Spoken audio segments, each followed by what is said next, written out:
سلام، شلونكم؟ شخباركم؟ ان شاء الله تكونون بصحة وسلامة. بقت ايام معدودة او ساعات معدودة وندش سنة جديدة.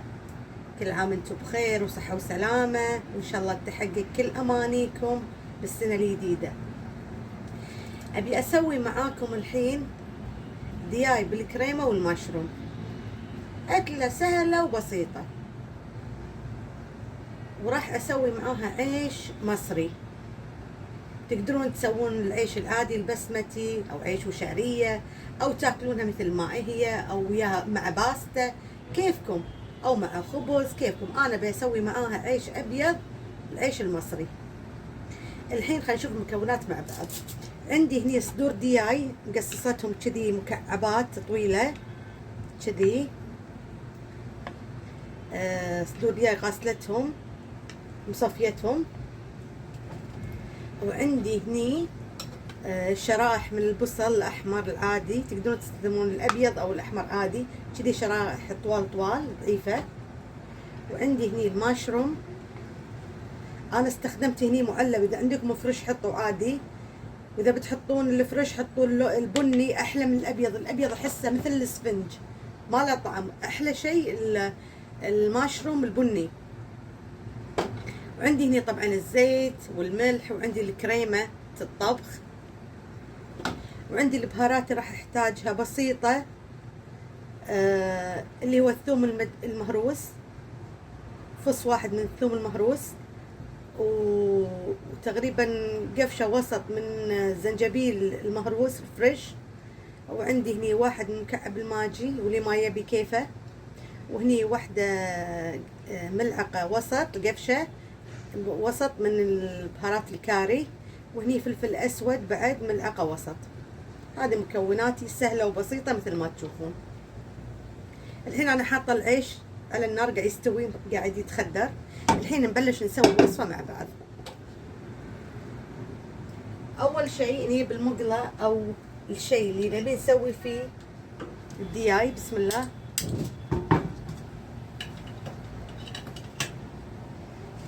ننزل الزيت النباتي، واللي يبي يسويها بالزبدة أو الزيت والزبدة عادي.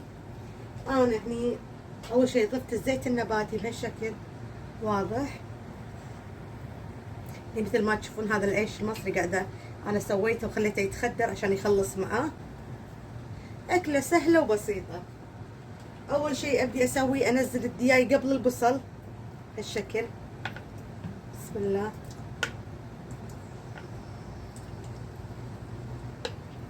نزل قطع الدياي كلها اللي عندي، اللي قصصتها كذي مكعبات طويلة.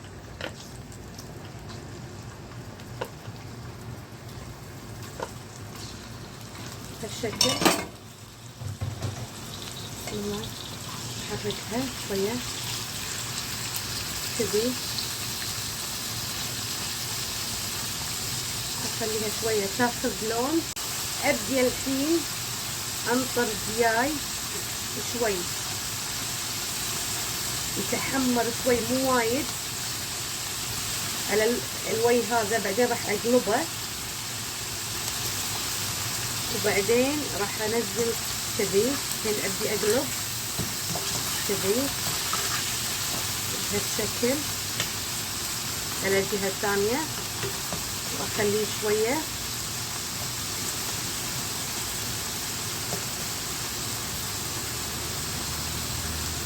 شكل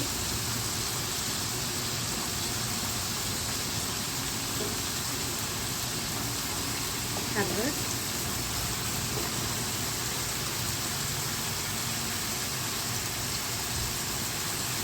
الحين اضيف البصل اللي عندي اللي هو شرائح كذي، اضيفه معاه واحرك كل شيء مع بعض. الاكله هذه وايد حلوه وبسيطه وسهله، اللي هي دياي بالكريمه والمشروم، ومفيده صراحه، كلها بروتين. والاحلى من هذا كله انها سهله ما تاخذ وقت. خلي البصل شويه مع الدياي انطره شويه وارجع لكم. الحين رديت لكم عقب ما خليت الدياي شويه، خليت البصل يدبل والدياي ياخذ لون شوي ويستوي مثل ما تشوفون شلون الشكل. الحين راح احط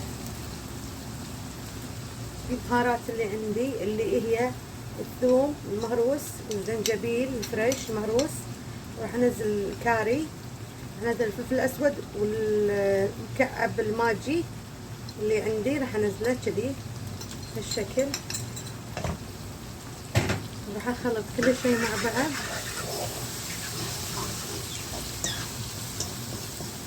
الله الريحه بدأت تطلع، الزنجبيل والثوم مع البصل شلون تكرمل شكله بالشكل.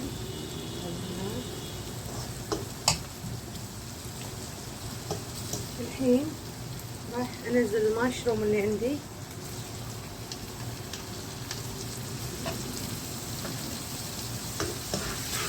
بالشكل راح احمس كل شيء مع بعض.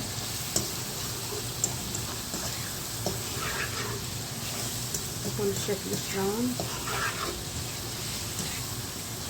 اكيد الطعم خيال بعد. الحين عندي كل شيء، انا حطيت الماجي. عقب ما احط الكريمه راح اتاكد من الملح لان انا حاطه ماجي، فبتاكد من الملح. الحين اخلي بس دقيقتين شويه عشان المشروم والدياي ياخذ من البهارات والماجي والثوم والزنجبيل، عشان كل شيء ياخذ الدياي يتشرب من كل النكهات بالشكل.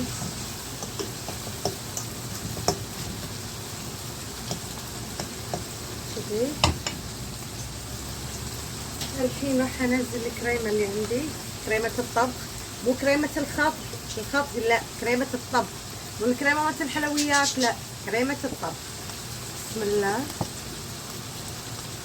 راح انزل تقريبا كوب واحد من كريمه الطبخ. راح اقصر على النار وسط، راح احرك كل شيء. بسم الله الرحمن الرحيم. يا سلام، تشوفون الالوان، تشوفون اللون شلون من ذهبي الى اصفر الى يا سلام ما شاء الله.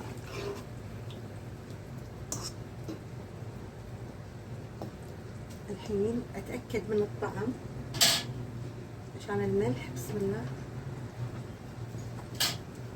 يبي لها شويه ملح كذي رشه بس، لان انا حاطه مكعب ماجي فما ابي يصير مالحه وايد، احتجت اني احط بس شويه كذي. الحين راح اخليها على النار لمده 7 دقائق او 5 دقائق بس شويه، اساس الدياي ياخذ طعم الكريمه وتكون عندي جاهزه. نطروني عند التقديم. الحين رجعت لكم حبايبي بعد ما خلصت الطبق وسويته وزينته. تشوفون الجمال، تشوفون الدياي مع المشروم والكريمة، تشوفون الطبق، تشوفون اللذاذة، مبيض طعم خيالي. عقب ما زيناه هني سويت معاه العيش المصري مثل ما تشوفون. وهذه كانت وصفتي لكم اليوم، دياي بالمشروم بالكريمة او دياي بالكريمة والمشروم. طبق سهل ولذيذ ويهبل، واتمنى انكم تجربونه وتطبقون الوصفة لانه صدق يستاهل. مكونات بسيطة وسهلة ونوع من التغيير. وهذه كانت الوصفة اليوم، واتمنى انكم تفعلون الجرس وتحطون لايك عشان يوصلكم كل شيء جديد، ونطروني بوصفة جديدة. مع السلامة.